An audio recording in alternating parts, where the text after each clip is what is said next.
guys, welcome back to the start of another video. Today we're going to be mainly focusing on the EF BARRA stopped Falcon. However, we are starting off in the garage, and that is because for the past couple of days I've been working on the chaser installing a Viper alarm system. I originally started filming video for it actually. I had a few clips, but I've decided not to make a video because I've been banging my head against the wall for the past couple of days. And it's fucking boring. It is. It's very boring. Now, another reason why we're in the garage is because we have a spare BTR gearbox from an AU Falcon that we're going to be chucking into the EF Falcon potentially today. So I've been told that the bell housing on an AU Falcon BTR box bolts directly onto a BARRA. Now, I don't actually know if that's true or not, nor have I done the research. What I'm finding in the Ford world is that people know things, but people also don't know things. And everyone contradicts everyone. It just seems like that's the Ford way. So what I'm gonna do is test it myself. I'm gonna attempt to put the BTR from an AU Falcon onto the BARRA, and if it bolts on, mad. If it doesn't, then I'm gonna have to source a BARRA BTR bell housing for one of these boxes.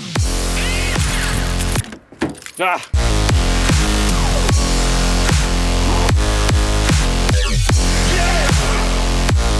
So Nathan just thought of this idea actually. I haven't even shown that is in the video. I don't think. Say hello, bro. Is that us, sweet too? So we actually have the BARRA flex plate just chilling over here. I didn't actually bring this over with the engine to Tristan's shop, so this is mad. I'm gonna line this up, and if it fits on the bell housing, then that confirms that the AU Falcon BTR fits onto the BARRA. So. Oh, you're kidding. No way. They all line up. So again, this is a BARRA flex plate. This is an AU Falcon BTR. And looks like the bell housing is pretty much the same, so nice. In the Camry.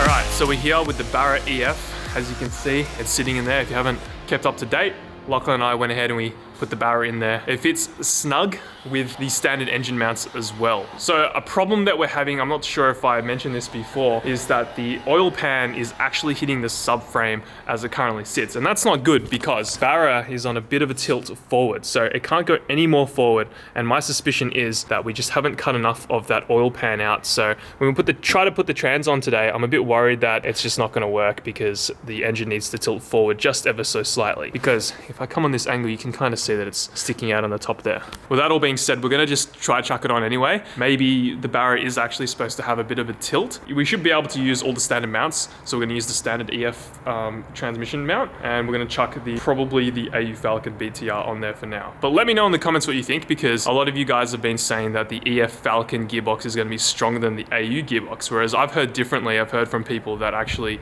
muck around with these gearboxes, and they say that the AU Falcon has stronger planetary gears and better clutches. Yeah. Wasn't it? It's got better cooling as well and better heat management apparently. Is it coming up evenly? So this is the first look of the car underneath with the BARRA in there, and have a sus. Because this is what I'm talking about when I'm talking about clearance. So there's a little knoblet, and apparently that has, you can see it there. There's like a little knoblet, little nib, and that's causing the BARRA to like hit the subframe. We're gonna try chuck the trans on. That actually looks like sort of the right position. I need to remember to do the rear main too. Oh, you haven't done it? No. Yeah, well, I guess we'll try to chuck the bell housing on, chuck the trans on, and we'll see what happens. But yeah, I'm like pretty confident that it's not gonna work. You could.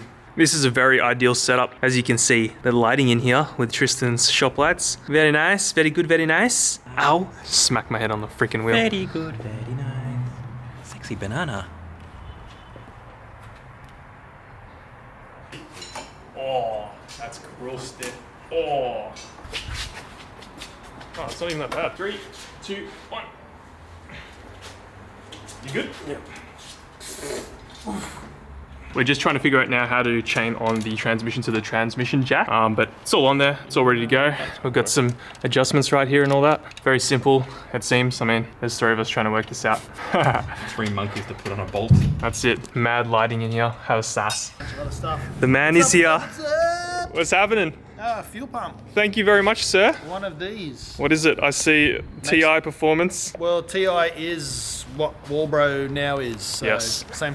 Okay, sick. This is what I'm talking about here. See how like it's on the edge there? Yeah, this bit right there. Yeah, there's no more room, so I might actually have to chop it out even more. I don't know if the barrel's gonna tilt backwards. I don't think it will though. That's my suspicion. Yeah, see what I mean? I don't think it's gonna be like that, is it? It doesn't look like it. No. No.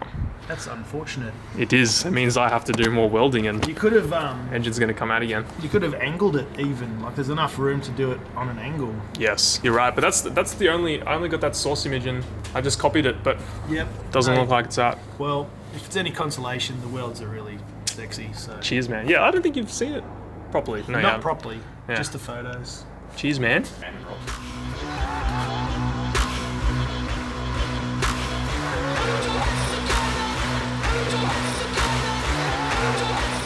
Okay, transmission's on now. Just tightening the bolts down, and then we're gonna grab the mount off the EF Falcon gearbox, and we're gonna chuck it on to see if it actually bolts up, and if it does, that means we're in luck. There's only 3 mounts really holding the engine and the transmission in, 2 at the front holding the Barra, and 1 on this EF Falcon gearbox mount right there. So if it all bolts up, then we should be good to go. I'm a little bit skeptical still. I still think that it's not gonna work, but best to give it a shot.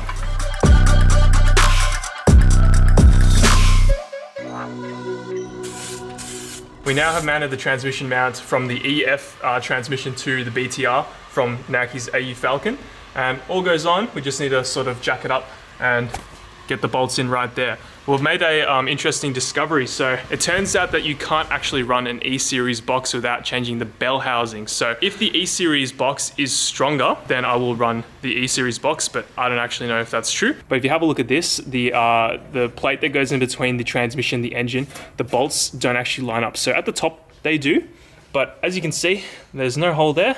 And the holes down at the bottom don't line up at all. So it looks like we can't actually use this bell housing at all. And if we ever wanted to use this gearbox, we have to take the bell housing off and replace it with an AU Falcon gearbox. But I'm getting a lot of comments saying that the E-Series box is stronger. However, Nathan and I, we think that the AU gearbox is stronger because, like we've talked about before, we know a lot of people that have ran BTRs and Barras and stuff. All right, so we've made an unfortunate discovery. It looks like we're not gonna be able to bolt in the transmission today, simply because this oil pan ain't gonna clear. So no matter what we do, this thing is just, yeah, not gonna clear. We have decided, well, Tristan has decided. Where is he? So you need to notch out the subframe. Yeah, so we're giving in, unfortunately. I didn't want to do that at the start because it could ruin the structural integrity of the car. If we do it the right way, it should actually make it a little bit stronger. So we're gonna opt to do that. So if we come back down here, you can see the transmission. This is where it's currently sitting. You see it needs to go up about, I would say, 10, 15 centimeters right here in order to actually bolt on. And because it's not clearing over there, we can't get this on. What are your thoughts, fam? Yeah, it's a bit rooted. It's less than 10 centimeters. If you look at it, right? It's like that much, which is like a Nathan 6-inch. A Nathan 6-inch? Nathan 6 inches, which is more like 2 inches. Bit unfortunate. We're gonna have to take out the gearbox and we're gonna have to pull the engine again and start notching out the subframe. But what do you reckon? Do you reckon it's gonna clear if we notch it out that much? If we notch it out down to there? I'm thinking of just cutting it from the top of here and making it flat just along there, and that should give us the right amount of clearance, I think. Worst case scenario, buy another oil pan. Say it again, but whisper it. Send it. And if you screw it, just have a sus. Very good, very nice. Very good, very nice. Sexy banana. Time to take the transmission out.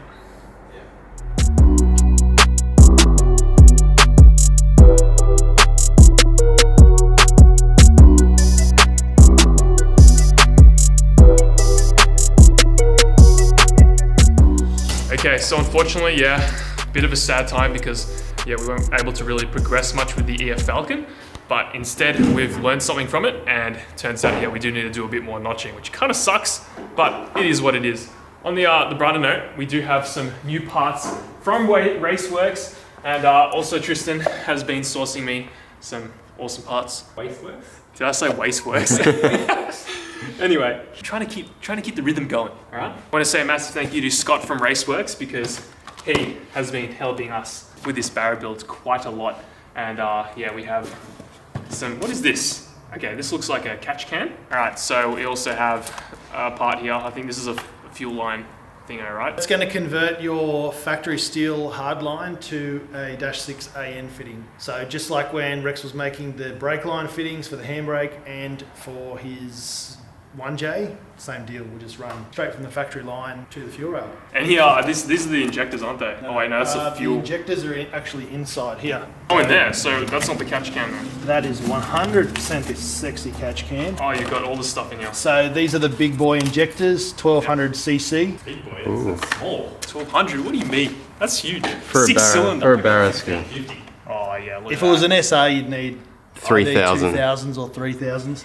But that's the catch can. Dude, look at the welds. Beautiful. And Dimes. this is budget as well. Fuel pressure regulator gauge and the fuel pressure reg there. Is that fuel rail? Yeah, there's a fuel rail now. I won't go open all that up. Very nice. We'll look at that when we need to. Perfect. And yeah, in this box is our turbo, which I showed in the last video.